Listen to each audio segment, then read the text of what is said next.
Welcome back. The deadline is fast approaching, the ultimatum nearing its end over the ultra-Orthodox IDF draft crisis that could topple the government. Last autumn, Israel's High Court struck down exemptions for the ultra-Orthodox, saying it goes against the principle of equality under the law. The court, though, gave the government 1 year to find a solution. The powerful ultra-Orthodox religious parties, they're threatening to withdraw their support for a budget over this issue. Israel's defense minister says he is outraged, even telling reporters that the Israeli people are being taken hostage by ultra-Orthodox extremists who are playing with Israel's security and could be dragging the country into an unnecessary early election.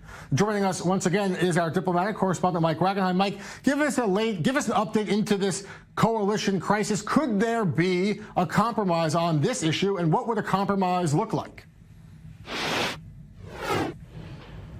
Normally, a compromise in the Israeli government is defined by how long they can kick the can down the road, which is what they've been doing with this current issue for a number of years. Here's the latest. The defense ministry, which is led by Avigdor Lieberman, the Yisrael Beitenu head and the avowed enemy of the ultra-Orthodox here in Israel, was supposed to make recommendations to Prime Minister Benjamin Netanyahu as to how this bill was supposed to move forward, how some sort of compromise could be reached, and how Haredi conscription would affect the defense ministry, whether it goes through or not. Lay out the options, basically.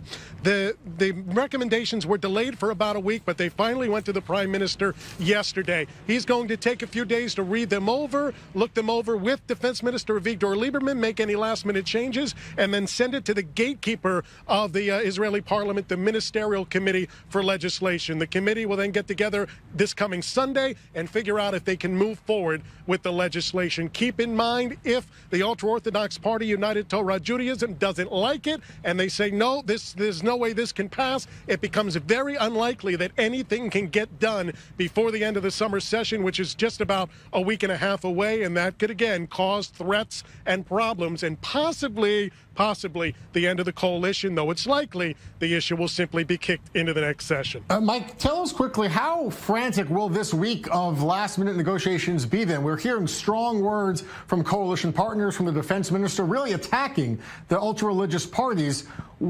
Can they come to the same table?